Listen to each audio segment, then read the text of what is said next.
Welcome back to Green Mountain Mornings on KVT Talk, where Brattleboro listens. I'm your host and dances, because we are the supreme chair dancers over here at Green Mountain Mornings. I just have to tell you, if there's any chair dancers out there, bring it. Yes. Because we're the tops. Join us. Yeah, come join us. We do. We have There's a couple chairs. 2, 3 extra chairs. I could probably pull some more in from the conference room. Totally. Have a dance party. Chair dance party. Wendy Levy from the Commons is here with me, for those who are just joining me, and also for those who are just joining me. This segment of Green Mountain Mornings is being filmed by Brattleboro Community Television. It will be online later today at brattleboro.tv. So we have to behave. We do. We have to watch our language. Oh, well, we have to do that anyways. We do that anyway. Yeah. But now we have to watch our facial expressions, which is a whole other level of difficulty. I can't do it. And Green Mountain Mornings tonight on BCTV is sponsored by Brattleboro Savings and Loan. Wendy. Yes. Let's talk about Mr. Is it Frank Waddleton? Yeah. Frank the Welder. Frank the Welder, who's a bike maker in Bellows Falls. Yeah. How cool to have that on your resume. I'm a bike maker. I make bikes. Yeah, he welds he makes bike frames. He also repairs them. So I went to his shop accidentally. Okay. A friend of mine had a issue with his bike and asked me, since I'm in Bellows Falls every Wednesday, if I would pick the frame up from Frank the Welder. I'm like, well, where is that? You know, what? Huh? So, Frank the what? Yeah, so my friend told me where it was, and I looked it up, and I'm like, okay. So I go in there, and I'm like, wow, this place is cool. And there's all these bike frames hanging up, and, you know, I started talking to Frank. I was like, wow, this guy's really interesting. I was like, you know, what do you do here? Because I thought, you know, welding shop, he could be welding anything. Mm-hmm. You know, I'm not a welder. I'm also not a bike maker. So he starts telling me the story about how he makes bike frames for, you know, sort of like smaller kind of specialty bike makers, because some bike designers don't weld their own frames. Okay. They just design them, apparently. You know, these are things I learned. And so I was like, wow, that's interesting. And then he starts telling me that he's expanding. And right outside, so he's at it's on Granger Street in Bellows Falls, which is right across the bridge that goes, I guess is it over the Saxtons River? I'm so bad. Anyway, it's sort of like where Westminster turns into Bellows Falls. Oh, yeah. Yep. If you head down there to go to the old Chemco building. Yep. So there used to be a printer in there that made catalogs and junk mail. Okay. And it closed, I don't know, a handful of years ago because, you know, I guess nobody gets junk mail. Everybody gets spam in their email now. Joy. Yeah, choice. I know, right? Moving on up. So he was about to move into this new space that would really increase his production because he's been getting a lot more orders. People want bicycles. So I thought, this could be a story. And he was also talking about electric bikes and, you know, making trail maps and all this other stuff. So I said, well, give me your contact info. I think this might be a story. Yeah. So I came back and interviewed him formally, and he told me that, he is moving in. He has some investors. He is expanding. He's making more bikes, like I said.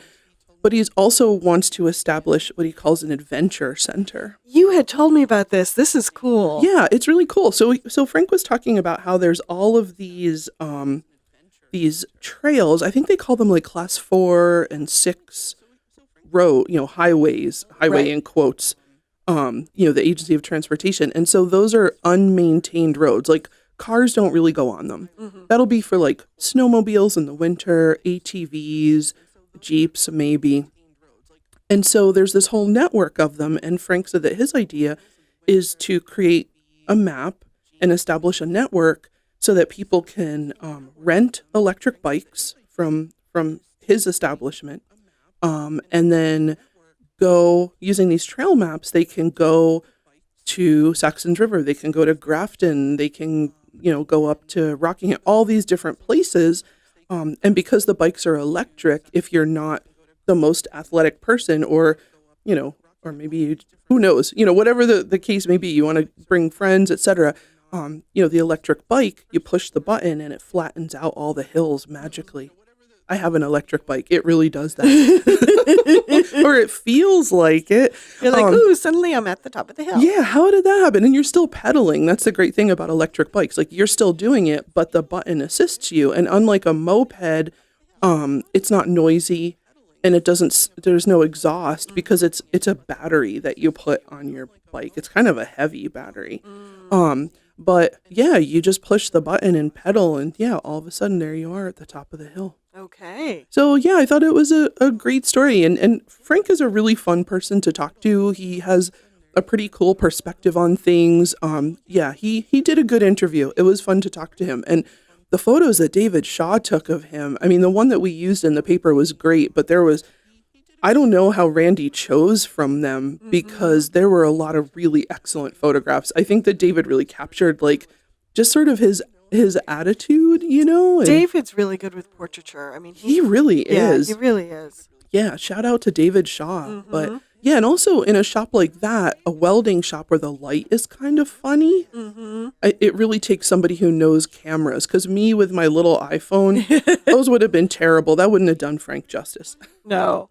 Now, we almost have to go to break, but I wanted to check. Is Franco a one-man shop, or does he have helpers? He has some employees. Yeah. I think I don't remember how many he said he employed. I think I put it in the article, but it might be, maybe one or two other full-time people and a couple part-timers. And how did he get into bikes? I mean, of all the things you can weld. Yeah, I'm trying to remember. He grew up, I read a story of it.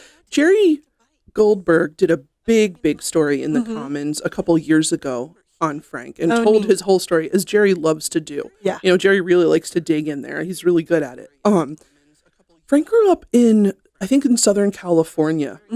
And I don't remember how exactly he got into welding, but I think it took at kind of an early age. And it might have been the early days of like BMX biking. Okay. Yep. So yeah, I think he kind of fell into it that way, but I could be wrong. Go back and read Jerry Goldberg's article. But yeah, I think he established his shop in Bellows Falls in the mid-90s. I think that's when he moved over here. Or it could be 2006. It's early. We'll forgive you. It's all in the article and it's correct. Yes, so. Or in Jerry's article and it's correct. Yes. I'm going to hand listeners on off to Natalie Knowles with the local news. Wendy and I will return after the break. So stay tuned. There will be more. So Wendy, we don't get to dance here because where'd my music go? Where's your music? Nolan, sing something.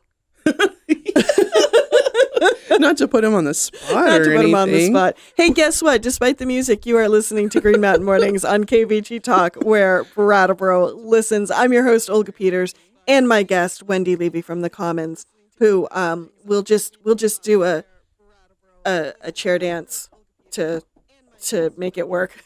I can do a little percussion. There you go. Yeah. There you go. Little groove. So we'll just have to get into the groove of local news now. Yes. Wendy, there was an 15th anniversary in town recently that you wrote about. It's true. iBrattleboro turned 15. It can almost drive. It get its learner permit. I know. Yay. Congratulations, iBrattleboro. Yeah, I sat and had a really, really fun interview with Chris and Lise, Chris Grotke and Lise LePage, founders and operators and the grand poobahs of iBrattleboro. Yeah, and got their story and also heard a little bit about what's to come because any day now, iBrattleboro is going to look a lot different.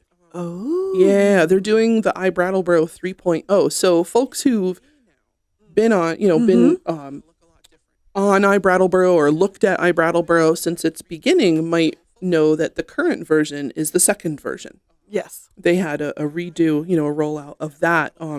And Lisa explained it was because the old software kind of hit its limit. Okay. As those things will do. I mean, 15 years for a website that people still read regularly, I think is pretty impressive. If you think about all of the other sort of social media type things or even, grassroots kind of news things, 15 years is quite a long time. That's pretty unusual. So, props to iBrattleboro for keeping it together, and also Yeah. for the community for continuing to feed it. You know, somebody's got to post, you know, opinions and articles and events and photographs and things like that. But yeah, they're rolling out a new version. In fact, I was listening to Bubble Wrap, which is their radio program on WVEW on Wednesdays, and Chris was alone. I know. He said everything's fine. Lisa's home working on the new iBrattleboro, so it should be happening any day now. Okay. But yeah, it was really fun to talk to them, because even though I was around when it started, I may not have been online. I'm trying to remember. That was a long time to remember. But I remember it from the earlier days, and you know, I participated in it. I posted things. I wrote comments, and I think I had a cheese column there. Oh, fun. For a brief amount of time. You know, my old profession of cheesemonger, but yeah, it was really fun to talk to them and get their story. And you know, I think it's a really great combination, the two of them, because you know, their skills in terms of online stuff like writing code and web development are really nicely matched. They really balance each other out. And so, you know, then we get iBrattleboro, which is really cool. Yeah. And so you said that the site will look different. Will it also have some new features to it? It will, yeah. I think there's going to be more of like a way for people to interact with each other in kind of social groups online if they want to. Yeah. You know, Lise stressed that, you know, that was optional. Okay. And then things like photographs, I think, are going to be even like nicer looking than they already are. You know, some improvement there. And yeah, I think those are the main things, but maybe there might have been some new features that they didn't want to tell me about, you know? Well, they have to have a grand opening. Exactly. So there may be things that I don't even know that, you know, that the viewers can look at when it happens. So keep your eye on iBrattleboro. But I have to tell you, Chris Grotke's report on the Brattleboro Select Board meetings helps me with my reporting. They're fantastic. They really are. And they're also funny. Like, he puts a good sense of humor into them and really captures the personalities of the select board members and the town manager and other folks without beating it to a pulp. Like, he keeps it kind of succinct. So they're kind of like my cliff notes for the select board meetings, because I can't usually attend them, and the official minutes haven't been released yet. Right. So I go to iBrattleboro and look at what Chris had to say, just to kind of set the tone. Take the pulse. Yeah, exactly. So when I go in to watch it, because I watch the Brattleboro select board meetings on BCTV. Yay, which I will say this every day if somebody gives me the opportunity, or even if they don't. If it weren't for BCTV, I couldn't do municipal coverage. Yeah, because you cover so many towns, and there's no way you can get to them all. I can't. Well, some of them happen at the same time. Exactly. It's like, well, there's still only one of me. So. As much as the world would be improved if there were more. Oh, I don't know about that. That might be a little difficult. But yeah, I mean, the other great thing about watching a select board meeting on BCTV is, whereas when it's live, when I'm there and it's happening, I have to write really fast.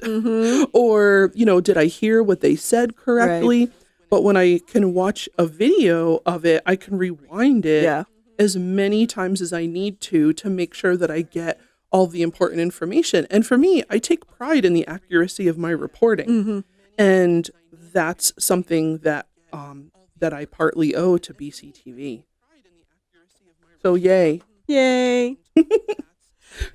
We have a few minutes left. You also covered a forum on adverse childhood experiences. Oh, yeah. With Mike Maricki. Yeah, that's some heavy stuff. So that public hearing happened quite some time ago. So I've been following this story. I actually learned about it last August. I was at the Putney Public Library's eclipse watching party. Okay. So it was that long ago. And I saw Mike Merwicki, and I always like to say hi to him, to just find out what's going on. And he's also a very amiable guy. So, why not go up? So, it was nice to see him at the Eclipse viewing party. I went up, hey, Mike, what's new? Well, when you ask a legislator what's new, they usually tell you. And it's usually interesting. So he said, oh, we formed this working committee on adverse childhood experiences, people who've experienced trauma.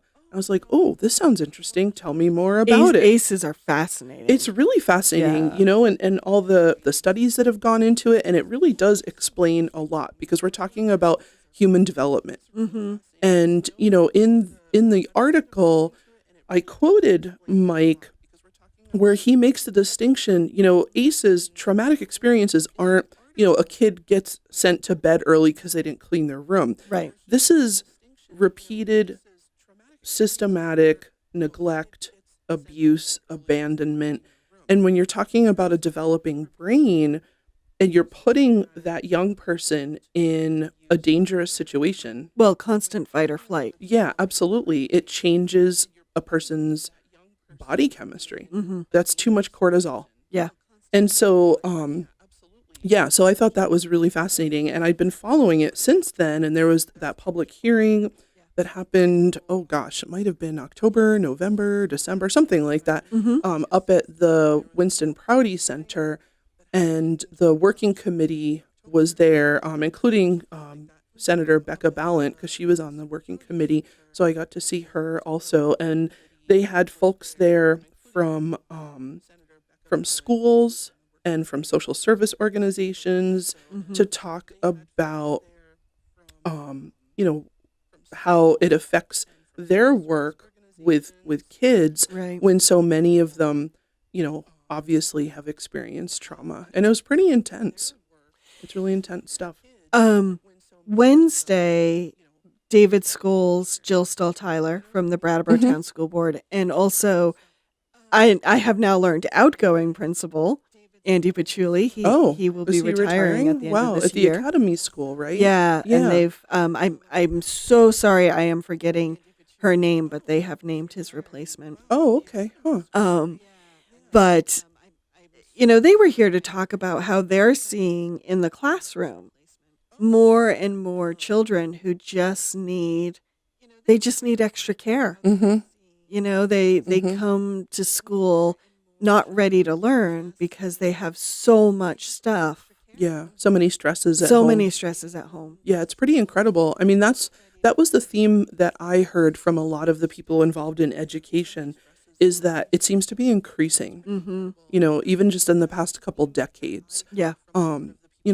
What's going on? I mean, there's a lot of theories that I have, a lot of explanations I have. I'm not a social scientist. Right. I don't really know. I just have I have my own observations, whatever those are worth.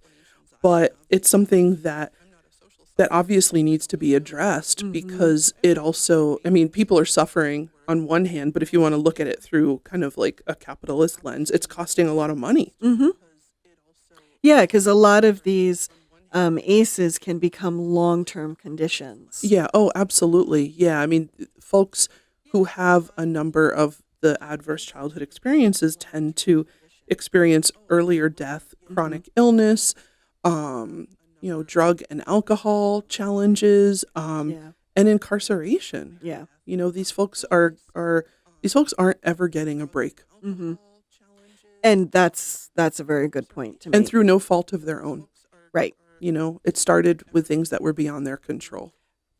Because that's when we're children, that's the environment we're operating in. Yeah, absolutely. Yeah. So there's a couple of bills that are up before the legislature right now that would reestablish the state trauma coordinator and also I think do things in the education realm and maybe in social services. I think there's 4 bills. I mentioned them in the article. And right now the legislature is in session, and apparently, from what I understand, bills are kind of going back and forth. Crossover. Yeah, the crossover. I'm still learning how the legislature works. I'm like, my eyes are swirling. It's very detailed.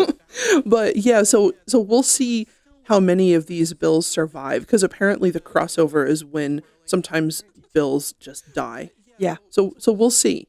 I may do an update. I'm not sure. It kind of depends what happens. What happens. But yeah. Well, my guests on Wednesday talked about what some of the things they're doing in the town schools, the Brattleboro town schools. Mm-hmm. And we've heard these before. We've heard programs like STEP and Sure. and things like that. And they're just extra supports for students. But one thing, I asked these educators and school board members, kind of like you did. I said, well, what do you see as the root cause? Mm-hmm. And what do you see as some of the root solutions? Mm-hmm. And they said drugs. The opioid crisis is hitting their communities. Right, but what's really the hard. root cause of drugs? To me, I'm not done yet. I'm not done yet. I'm impatient. Yes, you are. Down, girl, down. Andy Patchouli said something interesting that wasn't, once he said it, I'm like, oh, yes, of course, but it wasn't necessarily on my radar. He said, well, if children are suffering, it's because parents are suffering. Yeah, absolutely. And we as a society have not put into place the support systems that parents need. It's true. Like maternity leave, paternity leave, paid sick leave, all those things that other countries have put in. Wages that a person can live on. Exactly. I mean, you have to have something to leave from. Yeah. Yeah, well, and that was the other thing he says. People, they're working 3 or 4 jobs. Yeah, absolutely. They can't be present for their children. It's not, I don't want to say that the only kids or adults who end up with adverse childhood experiences come from poor families. 'Cause I think that's really unfair. Because wealthy families can be abusive too. Absolutely. But poverty absolutely adds another layer onto it. And it's another stressor. And it's another thing that, when I've been an adult who's had a hard time making ends meet. Yeah. If I had a kid or a couple kids that I was responsible for, I don't know how I would do it. It's one of the reasons I don't have children. Yeah, absolutely. It's because of my economics. Yeah. Right. I mean, if I can hardly support myself, why would I want to do that to another person? And that would definitely create stresses in my family. And I think that that's something that we really have to look at. If we're going to take a look at why so many children and adults are suffering, so many, and why so many adults, are using drugs to feel better. It's just about feeling better. Yeah. And we all want to feel better. I think we have to take a hard look at our economic system, and that's going to be a particularly difficult nut to crack, because I don't think people are going to appreciate the changes that are going to have to come. It's going to make some people really uncomfortable. It's going to challenge a lot of assumptions. Well, and I think that's the big thing. We have my dad and I were talking last night, and it's such a good example. He was talking about someone he used to go to who I don't remember. I think the gentleman was a mechanic. I could be wrong about that. But he was a sole proprietor of his own business. And my dad used to work at a college before he retired, or he semi-retired. And Dad would go and he'd talk to this man when he brought his snowblower or whatever. And the man would quite often talk about how, well, I could be getting ahead if it wasn't for all those liberals and labor unions. And labor unions. How it's all about the workers. Well, and I said to my dad, I said, well, this even though he's a sole proprietor, he's a worker. How can he not see this? Yeah, who should it be about if it's not about the worker? Well, this is getting back to your point about assumptions. My dad said he didn't see himself as a worker. He saw himself as an oppressed small business owner. That's interesting. It's a totally different narrative that he was telling himself. Right, but he was also a worker. Yeah. But that didn't count, because that wasn't the story. Those weren't the assumptions. Right. That he was laboring under, no pun intended. Actually, every pun intended. Yes, all puns intended, all the time. And in our economic system, and especially around poverty, boy, we tell a lot of stories. We absolutely do, and they're not very nice. No, and they're not helpful. No, and they're usually not told by anybody who's been there. Unfortunately. Yeah. So who knows? I mean, will the ACEs work that they're doing, will it start to change the culture? I mean, one comparison that Mike Mrowicki made, because he stressed that trauma, it's a public health crisis. Yes. And he compared it to smoking, which if you remember from, because Olga and I are 5 days apart, when we were younger, everybody smoked. All my friends in high school smoked. You go to a restaurant, Everywhere. it's filled with smoke. Cigarette smoke was everywhere. You smoked in movie theaters. People would come over my parents' house and just smoke without even asking. You just light up. It's what you do. Now, I know so few people who smoke either like just occasionally or regularly that I'd have to really think about it. And that was due to a public health campaign. Yeah. And it changed the culture. And, and Representative Mrowicki thinks that that same thing can be done for adverse childhood experiences. I hope he's right. I do too. Well, Wendy, unfortunately, I just looked at the clock, and It's of course time to we've gone go. over time. But that's because it's so much fun talking to you. Well, thank you. Thank you for bringing the local news to us today. I'm happy to do so. Thank you for having me.